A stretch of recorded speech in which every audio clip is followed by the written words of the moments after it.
Ka-curious, tingnan niyo po ito. Tahimik lang, may hawak na rosaryo. At sigurado naman po tayo na siya ay nagdarasal. Marami pa kaya sa mga kapatid natin kapag sumasakay sa mga pampublikong transportasyon ay nagdarasal pa? Well, marahil ang video po na ito ay isa po sa mga paanyaya sa atin na huwag po nating kalimutan na tawagin ang Diyos bilang proteksyon sa saan man tayo mapadpad.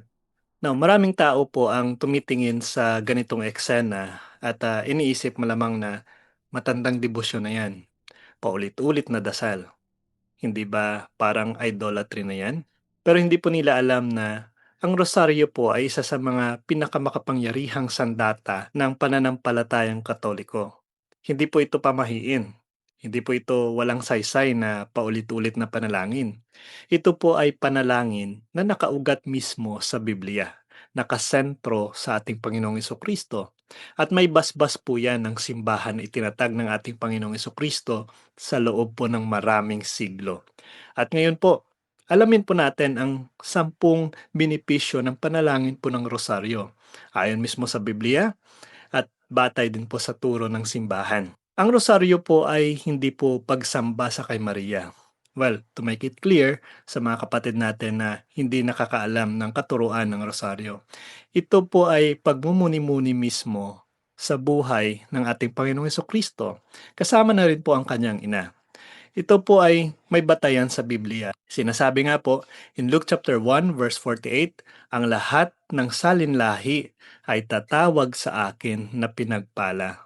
Now, kung pinaparangalan po natin si Maria sa panalangin po ng rosaryo, ito po ay dahil siya mismo ang pinili ng Diyos. At kapag hawak po natin ang rosaryo, hinihiling po natin ang panalangin ng isang ina na of course, pinakamalapit sa kanyang anak. At hindi po yan ordinaryong anak, ang ating Panginoong Kristo na kinikilala natin na Diyos na tunay. Meron pong 10 benepisyo ang panalangin na ito. Unang benepisyo po ng pagdarasal ng rosaryo, pinapalalim nito ang relasyon mo kay Kristo. Marami po ang nagkakamali na akala nila kasi si Maria ang sentro ng rosaryo. Pero ang totoo po dito, ang rosaryo ay pagmumuni-muni sa buhay ni Kristo. Sa bawat misteryo po ng rosaryo, inaalala po natin ang Annunciation na kung saan nagkatawang tao ang ating Panginoong Kristo. At yan po ay may basihan, John chapter 1 verse 14. Ang pagpapasakit po ng ating Panginoon, ang kanyang sakripisyo, at maliwanag naman po yan na sinabi in Isaiah 53, ang pagkabuhay ng muli ng ating Panginoong Kristo na tanda po ng tagumpay laban sa kamatayan. Maliwanag po yan no? In 1 Corinthians chapter 15. Ang rosaryo po ay parang Bible in beads. Kaya kung naghahanap po yung mga kapatid natin ng word for word saan mababasa sa Biblia ang rosaryo, well, ang Biblia po mismo ay napapasaloob sa rosaryo. Habang inuulit po natin ang Aba, Ginoong Maria, ang isip po ay nakatuon sa eksena ng Ebanghelyo. Ito po ay tinatawag nating contemplative prayer.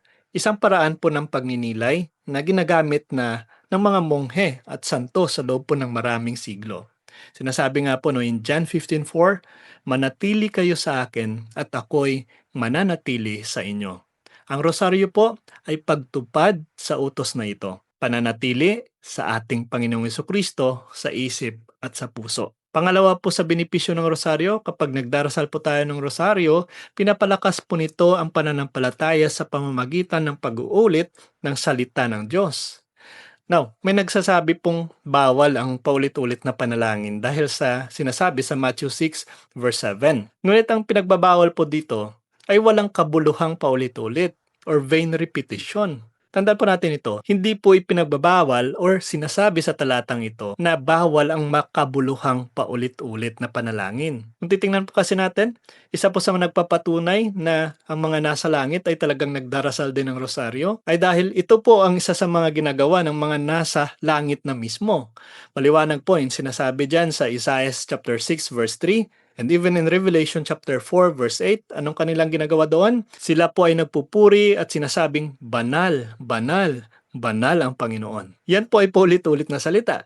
Makabuluhan at hindi po vain repetition. Ganito din po ang rosaryo ay paulit-ulit na panalangin. At ang napapasaloob po sa panalangin na ito ay makabuluhan. In Matthew chapter 6, itinuro po ng ating Panginoong Kristo ang panalangin na Ama namin. At yan pong parati natin na binabanggit sa rosaryo. Ang Aba Ginoong Maria, maliwanag din po yan na sinasabi in Luke chapter 1 verse 28 and even in Luke chapter 1 verse 42. Hindi po ito walang laman. Ito po ay pag-ukit ng salita ng Diyos sa puso. So habang inuulit niyo po ang panalangin na ito, parang minamartilyo po natin ng paulit-ulit na tumatama sa bato ang iyong puso hanggang sa ito'y lumambot. Ang panalangin po na rosaryo ay kagaya din po nito. Inuukit, pinapako natin ang salita ng Diyos sa ating puso nang sa gayon ay hindi po natin malimutan ang kanyang mga ginawa na sakripisyo para sa ating kaligtasan. Pangatlo po sa benepisyo, kapag tayo po ay nagdarasal ng rosaryo, nagbibigay po ito ng malalim na kapayapaan sa isip at sa puso. Sa isa pong mundo na puno ng anxiety, depresyon at ingay, ang rosaryo po ay nagiging sandali ng katahimikan. Psychologically, ang rhythmic prayer ay nakakapagpabagal po ng tibok ng puso at nagpapakalma ng isip. Spiritually, ito po ay pagtitiwala sa Diyos. Sinasabi nga po no, in 1 Peter 5 verse 7, ihagis nyo sa Kanya ang lahat ng inyong alalahanin. So kapag hawak nyo po ang rosaryo, hindi ka lang po nagdarasal. Ibinibigay mo ang iyong bigat sa Diyos. Pangapat po na benepisyo, kapag tayo po ay nagdarasal ng rosaryo, pinapalakas po nito ang kaluluwa laban sa tukso. Ang kasalanan po ay hindi nagsisimula sa isip. At kung ang isip mo ay puno po ng misteryo ni Kristo, nako po, mas mahirap pumasok ang tukso. Maliwanag po yan. In Ephesians chapter 6 verse 11, magsuot kayo ng buong sandata ng Diyos. Ito pong ating ginagawa kapag nagdarasal po tayo ng rosaryo. Ang rosaryo ay bahagi ng tinatawag natin na spiritual armor. Marami pong exorcist ang nagpapatunay niyan na nagsasabi na ang demonyo ay takot sa rosaryo. Hindi po dahil sa butil, kundi po dahil sa pangalan ni Jesus na paulit-ulit na binibigkas. And by saying the name of Mama Mary, marami po sa mga exorcist ang nagpapatunay na ito po'y suntok sa mukha ng dyablo kapag naririnig nila ang pangalan ni Maria. Kaya magdasal po tayo ng rosaryo. Panglima po sa benepisyo, kapag nagdarasal po tayo ng rosaryo, pinapalalim po nito ang pag-unawa sa ebanghelyo. Ang rosaryo po ay hindi lang dasal. Ito po ay catechism mismo. Kung may batang Katoliko po na araw-araw na nagdarasal ng rosaryo, kabisado niya na ang mahalagang yugto ng ebanghelyo kahit po na hindi siya teologo. Ito po ay oral tradition ng pananampalataya. Isa pong paraan ng pagtuturo po ng Biblia sa simpleng tao. Maliwanag po na sinasabi in 2 Thessalonians chapter 2 verse 15, padatilihin ninyo ang mga tradisyong itinuro sa inyo.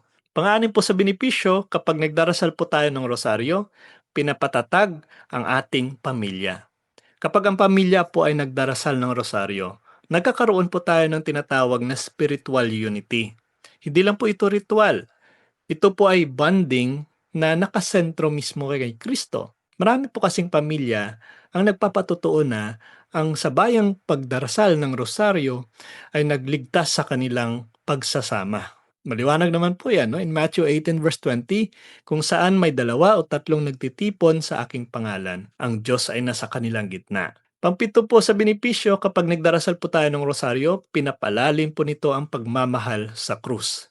Sa misteryo po ng hapis, hindi mo maiwasang isipin ang paghihirap ni Kristo. At kapag po naalala mo ang sakripisyo niya, nababawasan po ang iyong reklamo sa buhay. At yan naman po talaga ang buhay Kristiyano. Maliwanag po no? In Luke chapter 9 verse 23, kung ang sinuman ay ibig sumunod sa akin, pasanin niya ang kanyang krus. Ang rosaryo po ay paalala na ang pagdurusa ay may kahulugan kapag kasama si Kristo. Pangwalo po sa benepisyo, kapag nagdarasal po tayo ng rosaryo, pinapalakas po ang pag-asa sa buhay na walang hanggan. Sa misteryo po ng luwalhati, pinapaalala po na may langit. Sa mundo po kasi na masyadong nakatuon sa pagsasamantala, ang rosaryo mismo ang nagiging paalala na mayroong walang hanggan. Maliwanag po no, in Philippians chapter 3 verse 20, ang ating pagkamamamayan ay nasa langit.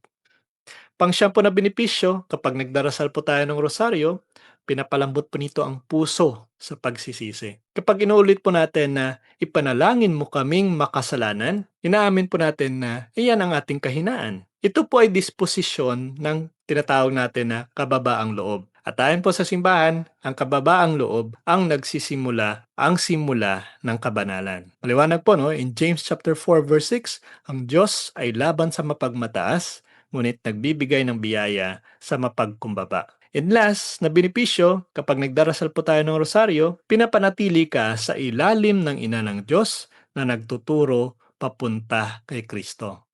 'Di ba? Kung titingnan po natin no, sa kasal po sa Kana, sinabi ni Maria, John chapter 2 verse 5, gawin ninyo ang anumang sabihin niya.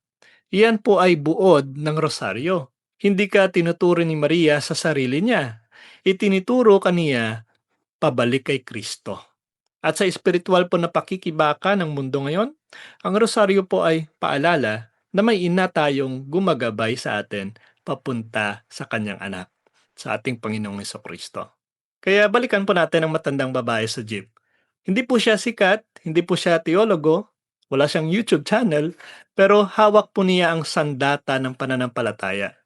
Kaya habang ang iba po ay bala sa mundo, siya po ay nakatuon sa langit. At marahil, ang kanyang panalangin ay hindi lang para sa sarili niya.